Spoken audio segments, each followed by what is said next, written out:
It's the Great Depression, and money was short, and employment levels were the lowest they'd been in years. People needed something to smile and laugh about. Thus, led by Max Fleischer, the golden age of animation. Breaking many barriers in the animation industry, Max Fleischer was born in Austria-Hungary in 1883. Born to two inventors, Max was set up for greatness. Though he didn't invent, he was recognized for his studio and animation technique. Him and his brother Dave moved to the United States to start a new life. Max always had a job in the drawing and inventing industry, as his first job was an art editor for Science magazine. In 1915, owner of an art studio on Broadway, J.R. Brave gave Max and Dave their first job in a studio at Brave Productions. At this point, Walt Disney is only 14 years old. While animating, Max invents rotoscoping, which is a technique of animating, which was very big back then. In 1921, Max is now the head animator of Fleischer Studios. They would go on to make many cartoons, but they made the most out of their series Out of the Inkwell, starring their clown Coco.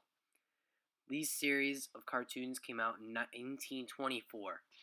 Later that year, Max broke another barrier by making the first cartoon with synchronized sound and images, Song Cartoon.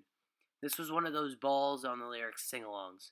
Now wait, I hear all you boomers saying that the first cartoon with synchronized sound and music was Disney's 1928 Steamboat Willie. But according to game theory, those are the thoughts Walt planted in your head. See, Walt was a good businessman, and when asked about Max Fleischer, he would change the subject back to his business. It was then a couple minutes later it talks about the 30s. As you can guess, the Disneys won.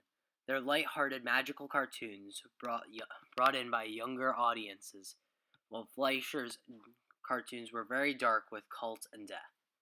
To add on to this, their use of women had to be toned down by law, and even after Max Fleischer's purchases of cartoon characters Popeye and Superman in 1933, it didn't matter.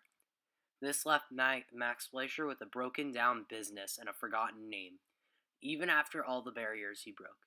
He was married to a girl named Elsie Goldstein, and he went out of business and moved back to Europe with his wife. He died 20 years later of heart disease. A man who led the golden age of animation, invented of rotoscoping, and the first cartoon with synchronized sound, forgotten. I challenge you to research more and teach people about him. A name of his importance should be remembered by everybody.